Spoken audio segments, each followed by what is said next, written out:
دەم باش ئەدەمێ پێشکەشکردنا بڵتان ئەدەمژمێر 6 و دەست پێکێ دەژی سارنوچە.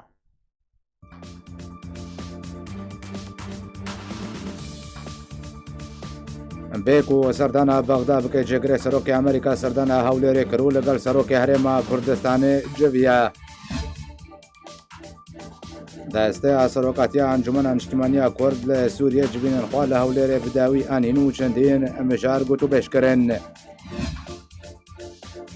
بریارە سباگەرەکە دنیا کۆمیتە دەستوریە سووریە لە جنێف دەست پێ بکێ.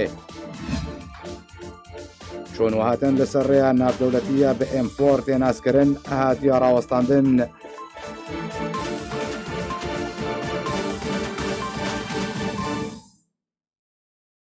دووبارە سڵاوە دە سەردانەکەدا بۆ هەرێما کوردستانی جێگرێ سەرۆکی ئەمریکا تەقەزیل سەرڕۆڵا کوردان و کوها پەیمانێن گرنگژە ئەمریکارە لە دەبەرێ و بەردەوامیە پشتەوانیە ویلایەتێن یەکگرتی ژەهێزێن پێشمەرگەرە کرد. Di seredanekî de bû Herêma Kurdistanê cêgirê serokê Amerîkayê tekez dike, Kurd hevpeymanekî giringin ji Amerîka re li deverê û dibêje hevpeymaniya di navbera Herêma Kurdistanê Washingtonê de giring e û dê berdewam bimîne. Duh şemiyê li Hewlêra paytexta Herêma Kurdistanê Serokê Herêma Kurdistanê Nêçîrvan Barzanî, Serokwezîrê Herêma Kurdistanê Mesrûr Barzanî pêşwaziya cêgirê serokê Amerîkayê Mike Pence û şanda pêrekê re.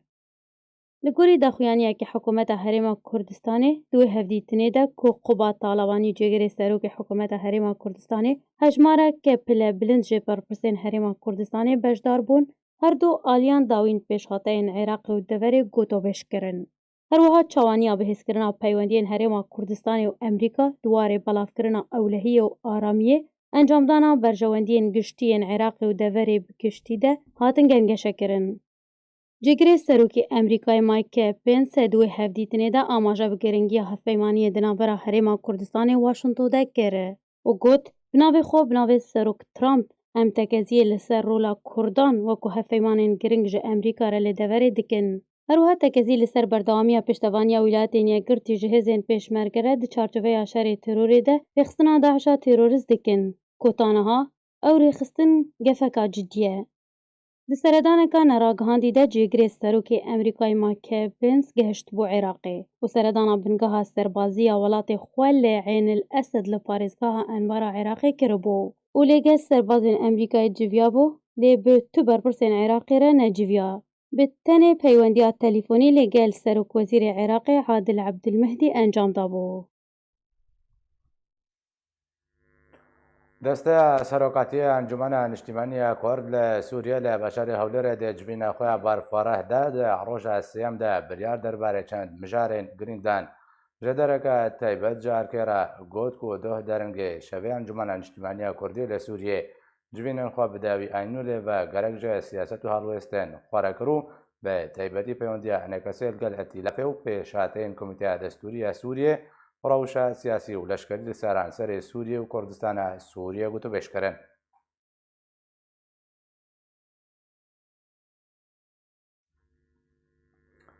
سەبا گەڕێکە دنیا جبینن کۆمیتە دەستوریە سووریە تێل دارخستن شاندەی تایبەتێنەتەوەی یەکگرتی بۆ سووریە گەر پێترسۆن ژی گۆت تەبێ ئەگەر بەستی هین شەڕ و پاپچوون لە باکووری ڕۆژهەڵاتی سووریە بەردەوام دەکەن.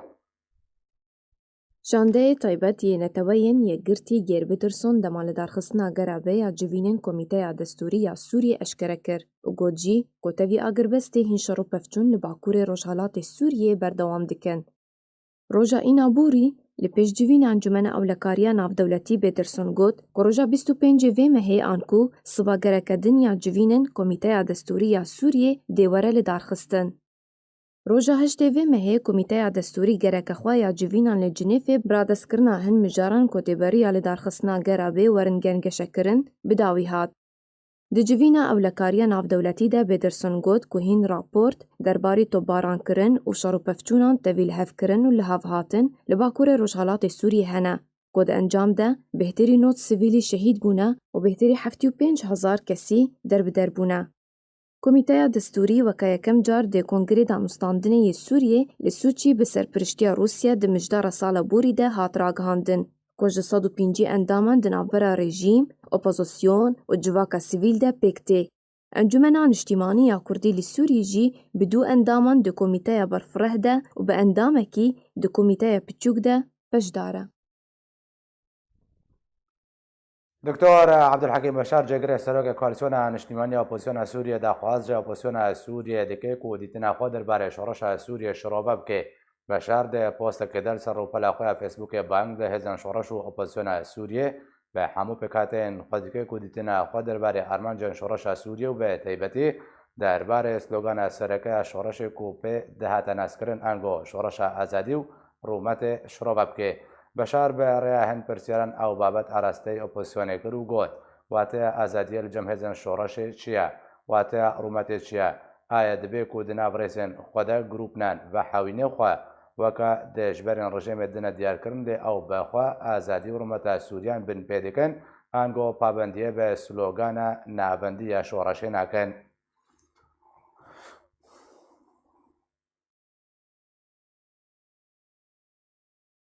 ji bo gotûbêjeka bêhter li ser civînên serokatiya Encûmena Niştimaniya Kurd li Sûriyê ku li hewlêra paytexta Herêma Kurdistanê berê veçûn mêvendariya Birêz Fêsal Yûsef endamê desteya serokatiya Encûmena Niştimaniya Kurd li Sûriyê kiriye. Birêz te bi xêr hatî dê zincîra civînên we de ku bo sê rojan berdewam kirin mijarên herî girîng çûbûn ku hatine gotûbêjkirin enek esa ku weke di xeberê de jî hat lêveger ji siyaseta xwe re kir. ئەو مژارن هەری گرنگ و سەرەکە چ بوون و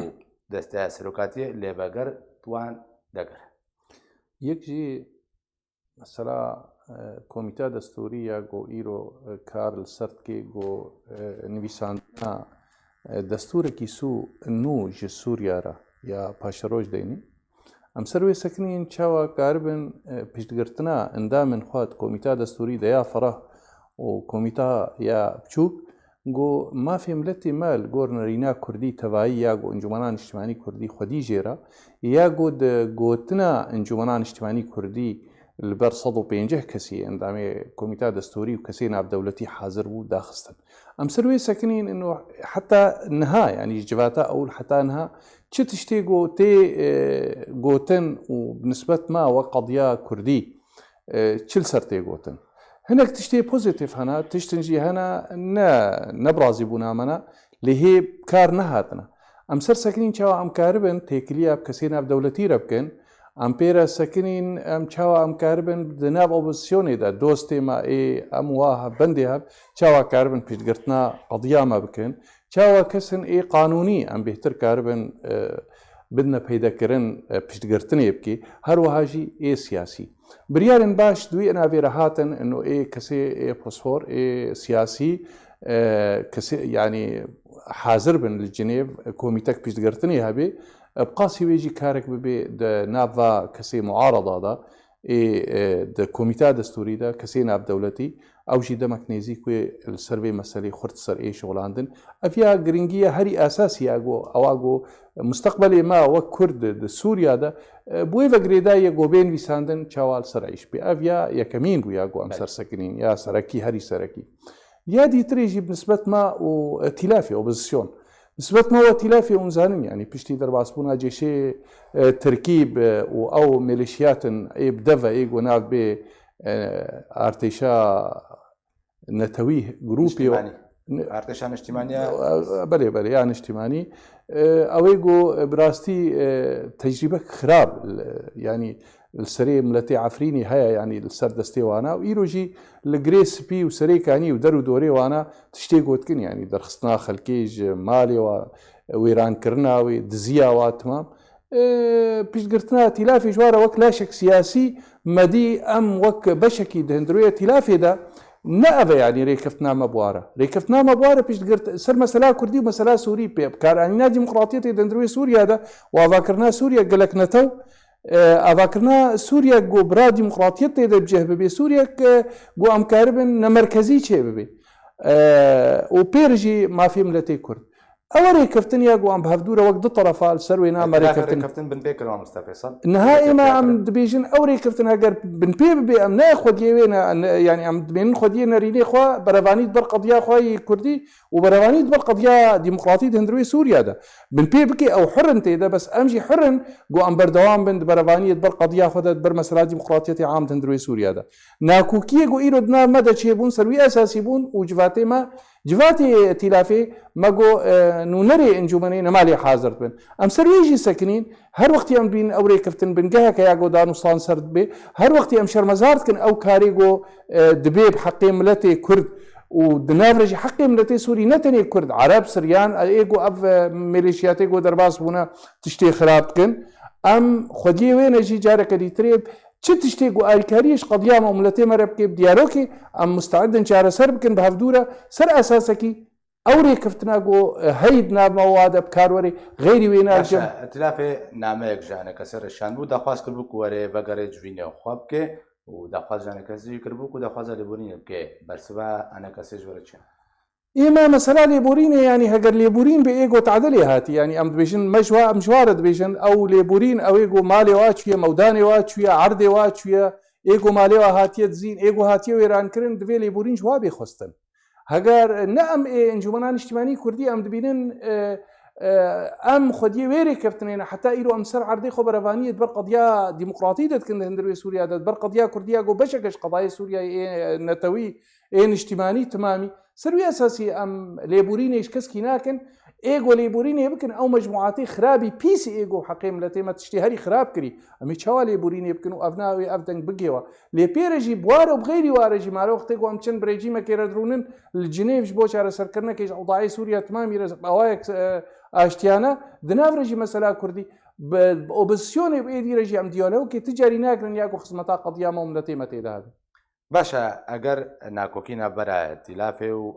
ئەنەکەسێدا کورتتر بوون بەرفەرەتر بوون ڕەوشان ونەرن کوردان دێ کۆمیتە دەستوری دەوێت چپیوی دەن یاکو تەنها گرنگی ئاماژە پێکرد و ڕۆڵەکە هەری سەرەکەش وەک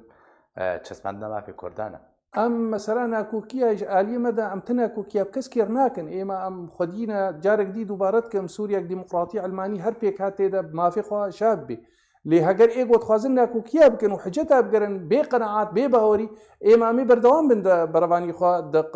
بەرەوانیت بەر قەدیا خۆدا لێ قضیە ما وە قضیە کوردیە نمایە قضیە گروپێکی تەنێژ معارضێ مایە قضیەک عام ینی ئیرۆژی ئەم زانن بوویە قضیەک ناودەوڵەتیژی نەتەنێ ئەو کەسێک و ئەموانە ئیرۆ هەگەت قەست کرد ئەتیلافێدا ئەستخوازم بێژم ئەتیلافێ بخۆدەژی نەتمام وەک هەفت فکرم نەرینێ واسەر قەدیا کوردینە لێ ئێمە ئەم دبینن تالیدە وەیەکیتیا نەرینەکێ و هەلوەستەکێ سەر قەدیا کوردی هەندروێ دەستور دەبێداین نایە گروپەکی بێ دیتر یا دیترێژی دوێ هەگە نەف تەوافق بێ بە پرانی و هەندێک بوون بێ بە دەنگدانێ بێ نە قەدیا کوردی تەنێ قەدای دیتمام بەهۆر بکە تشتێک حەل نابێ ژبەر وەختەیە بوو تەوافق هەگەر معارضة ونظام صد کەس بەهەفدورە نظام و مجتمع مدني صد کەس بەهەفدورە بێ نکارێ 113 سەڵتابێن یاگۆ بریارێ بدێ دمێنێش تەوافقێنێ و تەوافقیان ببینن کەسێ ناودەوڵەتی ئەم ژواژی دخوازن وەختێک گۆ ئەف پرسگرێک هەبێ پشتگرتنا قەدیا کوردی بکەن و دانینایە دەستوردەوە ئللا مەسەلەی سووری حەل نابن باشە بڕێز فێساڵ داوین هەڵوەستا وڵاتە یەکێتیە ئەوروپا بەریا چەند ڕۆژان ئەو بووکو ئیدی پشتەبانیە نە سیاسی نەمادی نەمانەوی لە ئیتلافی بێکجاری ناکەنیا سووری ئۆپۆزیسیۆنە سووری تچاوی هەڵوەستا یەکێتیە ئەوروپا شرۆڤەت کرد و دنارخێن ئەو ینی سەر ئەتیلافی هاتیەش بەر ئەفدا خویانیا وای گۆ پشتگرتنا بێ عملیات هالی و ئەو مەجموعاتی بدە بواڤەکردن سەر مەسەلەی سەر هەرەمی کوردی ینی ئەم دبینن ئەونا فشارەکە تێ ئیطارێ وێ بەرپێدانە مای گۆمەدا ئەوە گۆمە شەرمەزار کرد ئەو دەرباس بوون شەرمەزارکردە کریاری خراپی ئێ با مەجموعاتا کری ئەم وێ نازانن و دمێنێت تشتێکی ئیجابی ئەو فشارا وای گوتکن کەوێ خزمەتە ملەتێمە و قەدیا ملەتێمەدا یا گوت هاژیم سەر سەکنین مەسەلا دەستور حتا کیژا دەرەجێ قەدیا کوردی دوێ پیشگرتنا کەسێ ناودەوڵەتی و چ کەسێ وڵات پاریز و دیموکراتی ببێ باش ئەزە بێمە سەر نزیکبوونا کوردی جوێن و هاتنە دارخستن نابەرە سەرۆکەتیانە کەسێ و مەزلوم عەبدێدا کول سەرداخوازایی بووە کە کوهاتی ڕاگەاندن چه هاتیەکردن چ سەرعادن بژن مەلموس تشتێکی ڕاستەقینە ژنێزیک بوونێ چێ بوو نەبەرە ئالیێ ئەنەکەسێ و پێدێدا ئەم بێژن و ji بۆی پێشە ڕۆژێ چ پلانێک هەیە ji بۆی نێزیک بوونێ ڕوونشتن چێ بوو سەرداخوازە کاک مەزلوم پشتی دانوستانەکێ هەفتوورە وەک ئەنجومەنان نیشتیمانی کوردی و دەستایە سەرۆکاتیەوانە مە هەفتوورە کرد ئەم وەک ئەنجومەنان نیشتیمانی کوردی ترۆژە ما ڕێ نەگرتێ پێشایە کەلوەستەکەی گۆش بۆ مەسەلا کوردی هەندروی سووریادا رێزگرتنش مەسەلا کوردی قەضیا کوردی هەندروی سووریادا یعنی مەسەلا کوردی هەندروی سووریادا ئەو بێ بنگە یاگو ئەم کار بن هەفتوورە دانوستانێ بکەن و ما ینی گۆتیە دوێ ینی مەسەلا گاون بەهوەریە بێنە ئاوێتن هەگەر گرتی بن هەگەر ئێ بن پێکری بن هەگەر ئێگۆ ژ دەرە ژ هەندر و دەرخستە بن یانژی کاری سیاسی کاری ڕاگهانێ گەلک تشتێمەهانە دەوێ ئەجوائێ بەهوەریە چێ بن سەروی ئەساسی ئەو خستن مە ئەرێ کرد سەر لێمە گۆهداری کرد حتانها تەفاوضێدا بێڤا گاوە ئەمێ نکار بن گاوێ ددووە لی هەگەر بێ و گاوێ ددووە ئەم پەورە باوێژن پشتیڤ مەسەلا هەگەر ئیجڕائاتێ ئەvێ گوام نابلێتکن ئەv کار و بارێک و ئاواکردنا بەهوەریە بێ دەوێ هەلوەستامە یەک بێ دهندر و دەربەدا نەدالیکی تەنێدا و حتا دەر و دۆراشی مەسلەی مە ینی بریار نەئالیەک تەنێ نسبەت مەسەلا کووردا و قەضیا کوردی ئالیەک تەنێ بستێنێت دوێ ئەم تمام شریک بن و مەسەلا کوردی سووریادا یەک و دو و سێ نەیانی گرێدای بێ نە کوردستانە عراقی بە نەیاب ترکیە بە نەیاب ئەیران باشە بێ جارێ پێنگا بە قەسەدێ ji بۆی نێزیک بوونێ پێنگابەکە جدیان بتەنێوەکە هەرجارش بێ ڕاگەاندنێ دەمەکەی وەرێ بەحسکردن و ئێش بیرکردن ئەو بە قەسە دێڤەگرێدای گۆ کاربێ ناش خەلکێرە بدێ نیشاندان گۆ برا حتاکیجا دەرەجێت پراتیک دەکارێ بکاربێنێ نەژمەتێ پرسین ئەم بەرێ وەک ئەنجومەنان نیشتیمانی کوردی خودیە پرۆژەیە کوردی سوورینە خودیە پرۆژەیەک سووری دیموقراتینە خودیە پرۆژەیەک علمانی ئەم خودیە وێنەوە ئەم تجاری ژوێ نهاتنە وەم خودیەک هەلوەستەکەێنە بریارە کۆنگرێمای سیاژی ئەو بوا بەگرێدایە حتاکیجا دەرەجێ کار بن بدنە نیشاندان گۆ برات خوازن وێ بکەن و بکاربێنن و گاوێ عملی باگەش باشە برێز فێسەڵ دەنگۆیە کشایەک بەڵا بوو کۆ دەماک و شاندا سەرۆکاتیانە کەسە دەرباسی هەریپان کوردستانی بوو ئالیەن دنیێ سووریە سیاسی و بەزبعدش دەرباسی هەریمان کوردستانی بووە لەگۆری کۆتێ گوتن و جبینێ نابەراوەدا وێ وەرنا ئەنجامدام سەرپەرشتیە ئەمریکا و بەرپرسێن ڕژێما سووریژی دێژن و دەرباس وەستخوازم بەرچاوڕوونیەکێ زەلالیەکێ بدێت دەربەرد ئەسخوازم کورد بێژم تشتێک سوێتەنە مەسەلا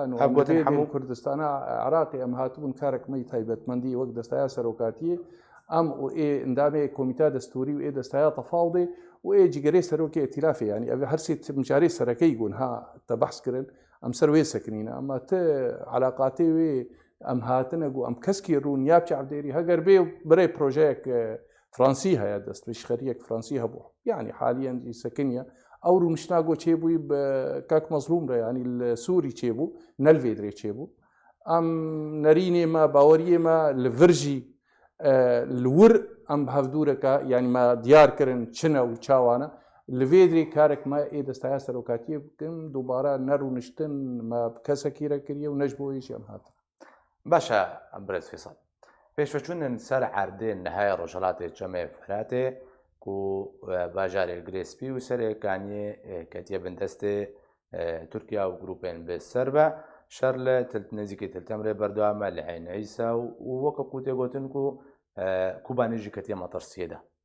شڕواتە ژێرە چییە ئەڤیەک یا دوێ هەڵوێستا ئەنە کەسێ دەجبینە خۆدەوە هەڵوێستاوە بەرامبەری وا پێشوەچوونان چوو یعنی کارێکی ئەمتکن وەختێک مەسەلا عەفرینێ دەست پێ کرد پار و ئیرۆژی مەسەلا گرێسپی و سەرێکانی خەلکی هەرەم خۆ ئیدارە بکەن چ عەبدێریەک دووەلی ئەف کەسێک وەجبەر بوونە ئێ دەرڤە و ئێ هەندر و دەڤەگەرن ماڵی خۆ بنگە ژوارە بێ دیتن و ڕەحەتی ڤەگەرن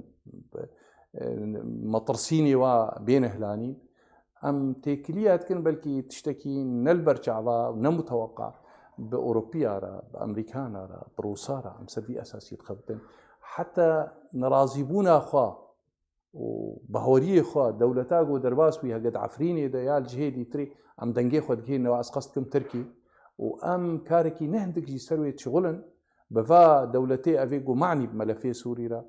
وحتى حدك يجي نابيجم أريكرنك هي اللي تفهمك هي نهاتا بحث كر يعني مثلا بيستو يك دولات وقت سر ائتلاف يجبرقو ائتلاف اعتبار بيه فصيلة معارض سوري وقت سر وات سكنين وعقوباته بيش قرتنك ايش في قضية مرة أمي بردوام بندويدا بقرانا كوجبرا برحتي أم دجي ديموغرافيا سكاني ياقو هناك توازن أم سكنين وهناك جهاتا جمرة قوتن أبناء نابي البيشاوة أمريكان روسي تمام وأم بردوام انتيدا باش دەمێک وتت بێژێ کۆچبەروی بەگەن بەڕاحەت و بژانە گازادا هاتە ڕاگەاندن و تورکیا ئۆفیسێک بەکریا خەلکێ بۆ گرێسپی و سەرێکانیە بەگواسی ئەم داوتکن خەلکی منطقی ئێ هەرم ڤەگەرن و بریارە ناودەولەتی و ڕێکەفتنە ئەمریکا و تورکیە بەهەڤدوورە یا وا و ڕووسا بەهەڤدوورە گۆ دیموگرافیا یعنی گوهرتنا دیموگرافی چێ نەبێ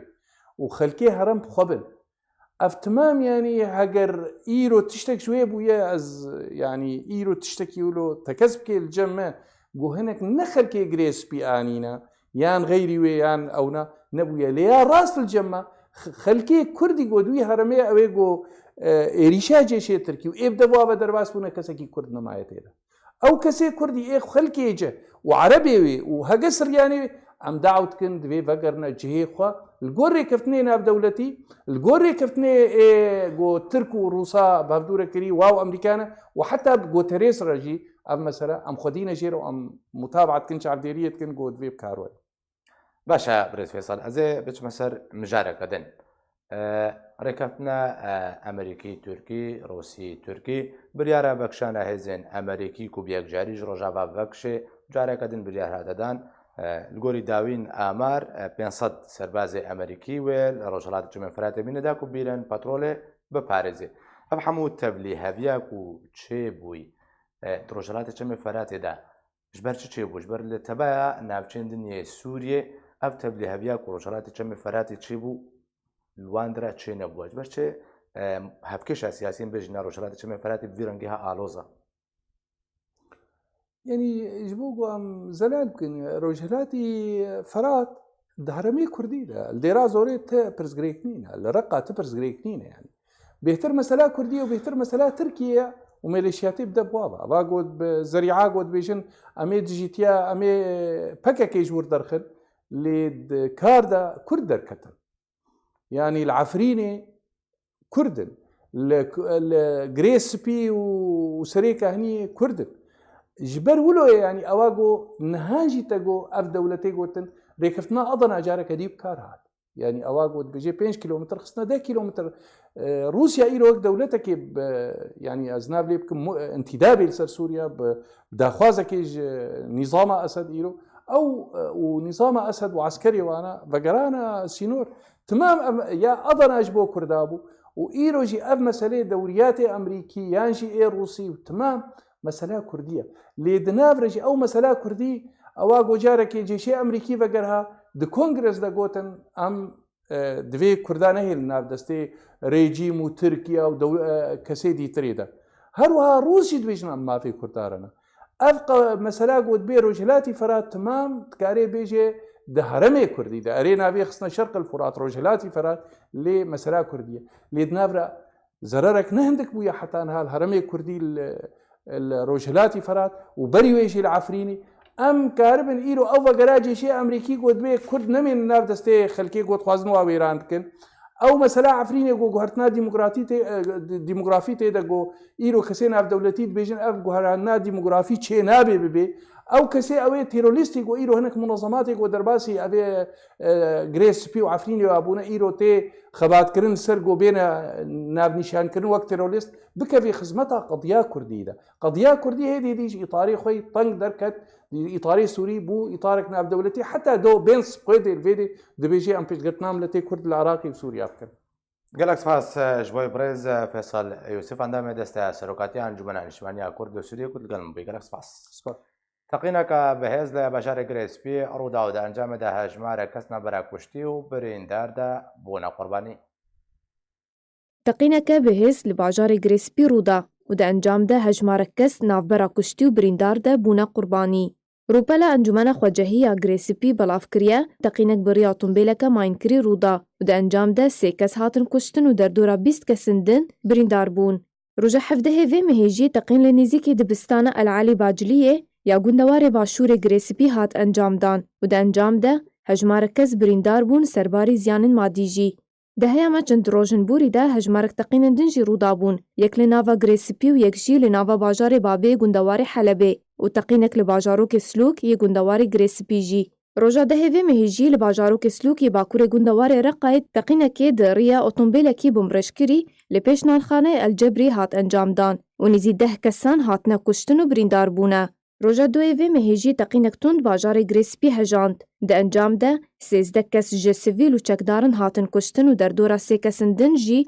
بریندار بون. هر دو باجارن گریسپی و سریکانی و گوندوارن وان پشتی انجامدان اپراسیون بناویکانی آشتیه یا ترکیه گروجانه هیماهابوری دست پیکر کتن جیر کنترول ارتشان اجتماعی یا سوریه یا بسر اپوزیسیونا سوریه و لا بشار عن عيسى شرو بابشون تون نابرا حسده و گروپن چک درده رودان و چکدان رژیم سوریه جوی شاری بخشیان لگوری جدرنا خواجهی دو شمیه شرو بابشون تون نابرا حسده به پشتبانی رژیم و گروپن چکدار به پشتبانی ترکیه ده رودان جدر هروها اما جکر کو پشتبانی چکدان رژیم جه حسده را دوی شریده به موشکن هاون بوله پشتی دمک جه دست بکرنا شر چکدان رژیم بخشیانو برای خودان بارگاه قال لیوا نوت و سیل باشوری عنیسا دا کول بجیب بن.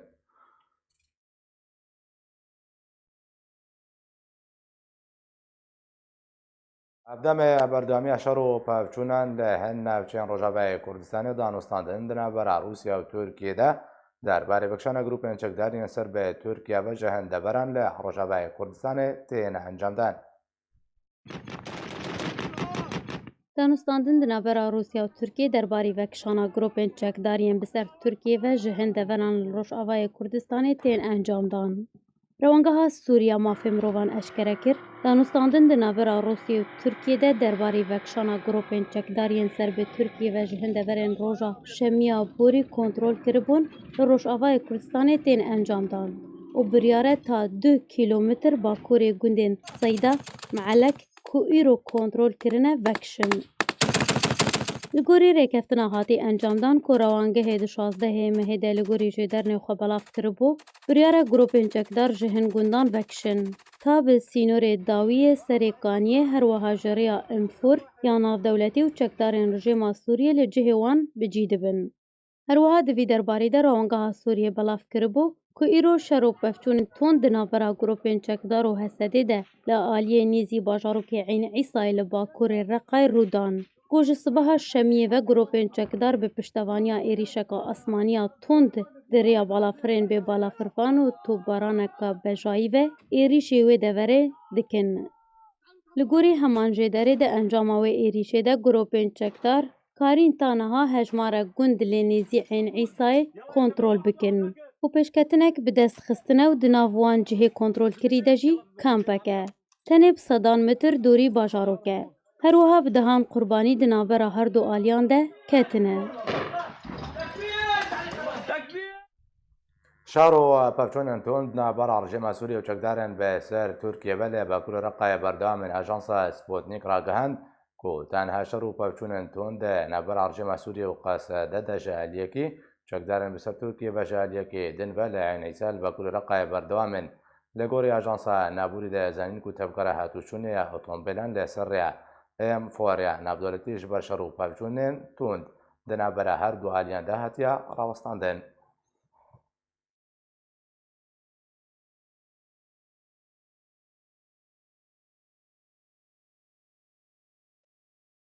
جبای زنین داوین پیشوچون سر عردل گریسپی زبر خود مچالکوانی سویل کوج بجر گریسپی به امریا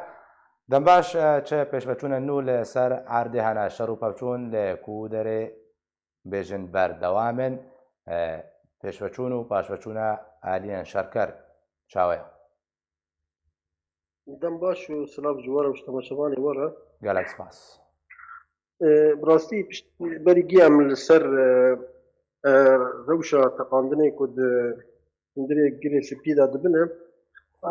يعني بروتستان دبينين يعني وكبني خلافك وتي أو وفصائل وردة هي وتشتغل في تشتيت دا قريبا لأمر مورا ميداني ورا ميداني دا يعني عسكر الترك وارتيشا النشتماني سوريا ايكو بسر تركا وقتنا وكل او نهار لخطة الشرق راقنا اللي كانت سوا مع الشرق راقنا اللي شر هاري جرينجي دباج دهني دات دهني بيستو سسين هي يانزدا ساعات حفتي سبيدا دستي كريا بالسلاح جران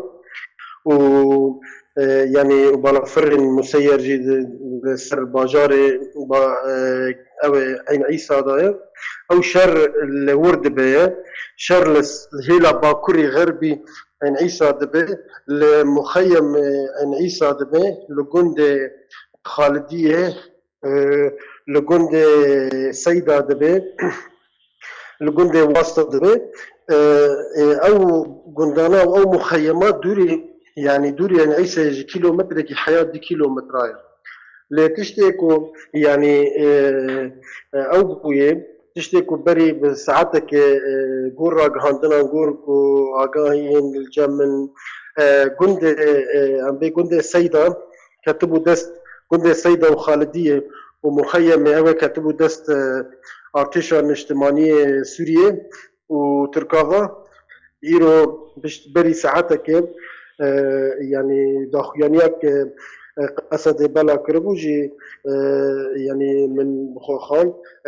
قند سيدة يعني فقريان قصد دستي خدان سر قند سيدة يعني قر كو اوجي اجانسا ستيب دي بيجي ستيب نيوز يعني اتفاقك روسي تركي لسر مثلا ان ايسي بويا جرك تركا بدي كيلومتر دورا ريا رود كول ام دبين ريا ام 4 و 2 كيلومتر حتى يعني سينوري 1 كيلومتر باكوريا ان عيسى دابي تشتي لعين عيسى دبن حيا نهافانا اللي بنيندار هنا ام بين بس بنيندار هنا اتفازم بهتر خال نوري كابتنا امريكا ببورا روسي تركي درباري ريا امشار لا تبحث كري شاوري كابتنا تركيا دووري كنترول كان دوي نزيكي وب بوم دمبيجن 2 كيلومتران ارمنجا تركيا وجروبين ذيرا كو عين عيسى بندستي وان كافين لخويايا قصد ورجيما سوريا او اهانه كو يعني شردكن دوردا ويايا يعني خاصة روسيا في مسألة بحث بكم بروسيا را روسيا جي بحث كريب تركا را جرق تركيا يعني بني قند سيدا كو جي كاش بيه مخيم او جي كاش بيه ويايا كو اتفاقك هاي يعني ورتا روسيا وتركا دا باشا ده تقينك نبا بشار جريس بي هجان اگر زنایی دم ده بند به در باره دجالی کی بهت تقاندن قربانی انگو امر سرکه قربانی چند بود يعني تشتل سرقري سبي قوت او تقاندن يعني بو نجارة يكينا ودجي آسيا تقاندن هيا لأن مقوجي يعني او تشتانا دبينم خلاف اورتي فصائل دهنا واتشتانا يعني كبدي إطاري كشتي وبريندار إيكو أزانم يعني زيادتري ده كسب بريندارن اللي از كشتي نزانم براستي چندن يعني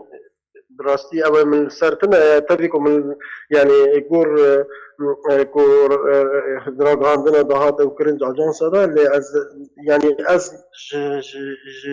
آگاهين كل جمن إيكو از في ألبوم از نزانم يعني چندن باشا تشتيكو بله بردوام با يعني ام ورن بلكي برصة تجي او يعني روشة ملاتي سيفيل الباجار يعني عن عيسى لورتشاوايا يعني بريندار مدني هنا كشتي هنا وبريندار جي هنا لملت يعني صادم بكي زيادتري سدي حيشري جهندري باجار يعني عيسى دركاتي وكن دواري يعني عيسى يكو تيدا شهر دبيتنا مملك يعني مدني حتى يعني دارن باجار رقاي دارن اوك مخيمك اوي ذاكرنا تل الثمانية باشا داوين كيلومتر داوين پرسیار تێ گوتن و پێلەکە دەربدەریەش باژارێ کوبانێ دەست پێ کردی و ڕێیا ئەم چار هاتیە گرتن ئەو پێلا دەربدەریە چ ڕەنگی خۆ دەگەێنە ناوچێنم بێژن ئالیێ باژارێ قامشتۆ حەسەکەی واناکێ پێلا دەربدەروی ڕەوشە باژارێ کوبانی ژێگرت کورتی باس پێ روشا باجار کوبانی تشتکتنه لیکو تشتک وریا ام چار هاتی گرتنه دهالیه این عیسا ده جبر ام تشکی يعني ام برا ام زلال ببجن جبر ملت جي لما هداري دكه يعني ريا ام چار دكه اورتا ان عيسى دورتا ان عيسى را دارجي او راج داره كلك ان عيسى راج داره اف جروبن چکدار کوچه اوتومبيل لسر ريا ام چار دمشق بر كيلومتر کی دوری ريا ام چار او اوتومبيلانا او تشتانا استهداف که برفي هاوي ام بين فاريا هاتي قرتنا يعني ولا سريا ريد دستاتنا يعني باش گەلک سپاس بۆی چالاکوانی سبیل کو ژە باژارێ گرێسپی بە ئەمڕا بوو شاندێ ئەمریکایە تایبەت بۆ سووریە دە کۆنگرێکی ڕۆژنامەبانی داڕاگەهاند کو هەبوونە هێزن ئەمریکای لەسەر زەڤیەن پەترۆلێ تۆبن پێکردنە دێ یاسای ناودەوڵەتیدا ناکەوە بەرهەمن پەترۆلێ دێ کە بێ دەستی هێزن سووریا دیموکراتیکدا شاندەیە ئەمریکایە تایبەت بۆ سووریە دبێژە هەبوونا هێزن ئەمریکی لەسەر زەڤیەن پەترۆلێ ڕەوایە و دەربارەی پرۆسەیا ژن و ئاواکردنا سووریە گوت کو شەرت و مەرجن وان هەنە تا ئەو ئالیکار بن دوێ پرۆسەیەدا. جیمس جێفری شاندەیە تایبەت بۆ سووریە دێ کۆنگرێکی ڕۆژنامەوانیدا لە نیویۆرک دەربارەی کۆنترۆلکردنا هێزن ئەمریکی لەسەر زەڤیەن پەترۆلێ گوت کو وان توو بن پێکردن دیاسایە ناودەوڵەتیدا نەکردنە و ئەرکی ئەمریکا لە ڕۆژئاوای کوردستانی نەهێلە ڕێخستنا داعش یا تەرۆریست جارەکەدن vegere û te kes kir ku berhemin petrola Sûriyê dikeve destê hêzin Sûriyaya Dîmokratîk de. Derbarê jin û avakirina Sûrî de James Jeffrey got ku wîlayetên yekgirtî beşdarî di wê yekê de nakin ta proseyeke siyasî cihê baweriyê de newê encam dan. Jeffrey serbar kir ku yek ji armancên wîlayetên yekgirtî yên sereke fişarê ji her du aliyên aborî û diplomasî li ser rejîma Sûriyê bike. Amaje kir hemû hevalbendên Washingtonê li ser wê yekê erêkirine. Hêzên Emerîkî ji sala 2015 ve derbasî Sûriyê bû. Lê Serokê Emerîka di heftê cotmeha Bûrî vekşana hêzên xwe ji Sûriyê ragihand. Lê berî demekî dîsan Donald Trump ragihand ku wê hejmarek ji hêzên wî bi tenê li ser zeviyên petrolê li Rojavayê Kurdistanê wê bimînin. تورکیە دەریە تۆمارکردنش بۆی ناوچەیان ڕۆژهەڵاتی فەراتێک و کەتنە ژێر دەسەڵاتە وێدا بەدکێ لە گۆری ژێدەرنا ئۆپۆزیۆنێک و تورکیا ئۆفیسەکە ئەولەکاری لێ داڕوازە جەرابلوسیا سنووریش بۆی تۆمارکردنە ماڵباتێن و دەخوازن بەگەرنە گرێسپی و ناوچەین کەتنە ژێر کۆنتڕۆڵە وێدا بەکریا لە گۆری هەمان ژێدەران و تۆمارکردن تەنێ ژ بۆی ماڵباتێن و لە ناوچەین گوندەواری حەلەبێ دمێنن و ماڵباتێن چەکدارە ناوچەشان نیشتیمانیە تورکیە و ڕۆژانە سەد ماڵباتی ڤاگەرینێ وان ناوچەیان.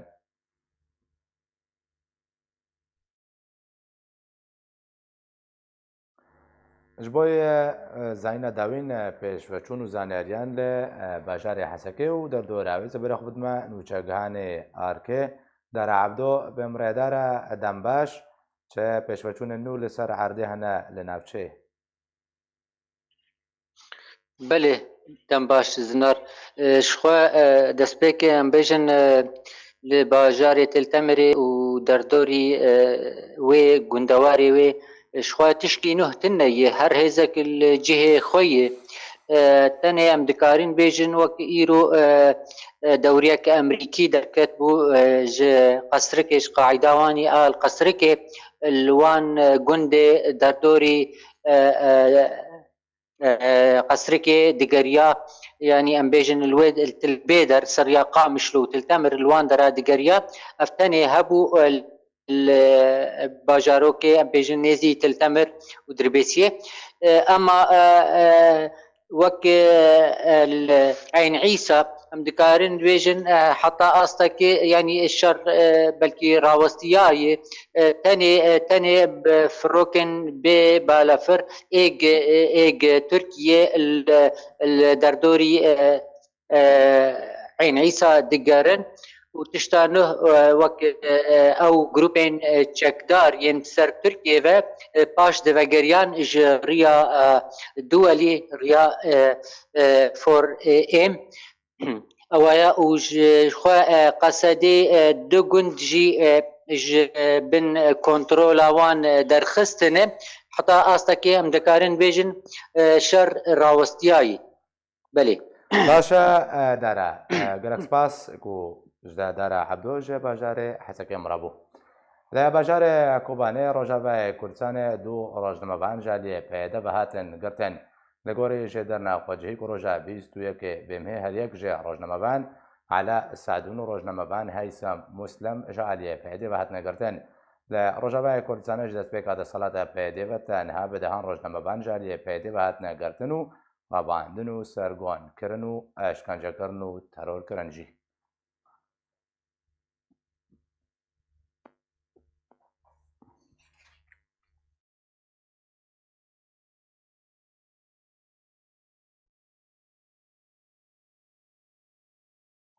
نرخ لیره سوریه برانبری دلار امریکی برافداکتنه و بردوام کویروشی لشما پایتخت سوریه گهشته نزمترین است نخوا ده دیروکا سوریه ده لگوری میدیا سوریه کو ایرو لشامه نرخ $1 امریکی گهشته 762 لیره جبوی کرینه و 755 لیره جبوی فروشتنه $1 امریکی دست به کاشورش سوریه ده تنه 5 لیره بو هنگون ها بهتری 15 جاران بلندتر بویه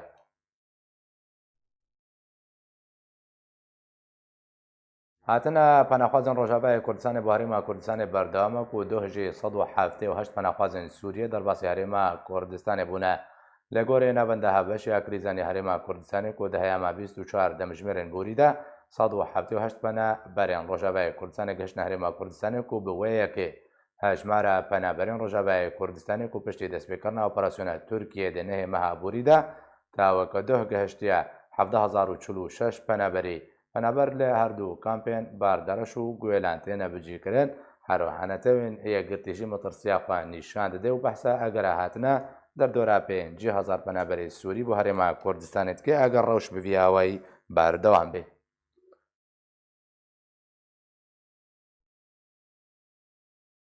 پارلمان کردستان حلمت کالیکاریش بوی پنابرین روشاوا کردستان راگهاند ایرو ده کنگره که روزمبانی ده جگره سروک پارلمان کردستان همین هورامی حالماتا آلیکاریین مادیش بوی پنابرین روجاوا کردستان ده سپیکر اوجی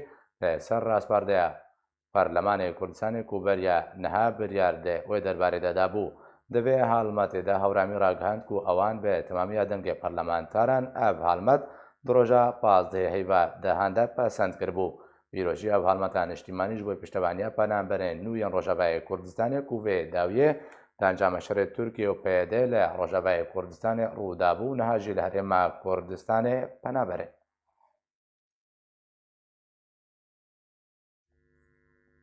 و بیا ایم گشنا داوی ابولتنه برای داوی هاتنه دوباره سر نوچه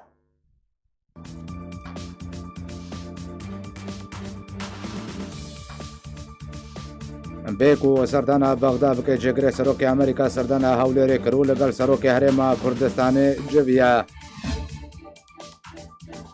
دسته سروکاتی انجمن اجتماعی کرد لسوریه جبین الخوال هولری بداوی انینو چندین مشار گوتو بشکرن بریار صباگر اکادمیا کمیته دستوری سوریه لجنیف دست ببکه چون هاتن لسر ریا ناف دولتیه به امپورت ناسکرن هاتیا راوستاندن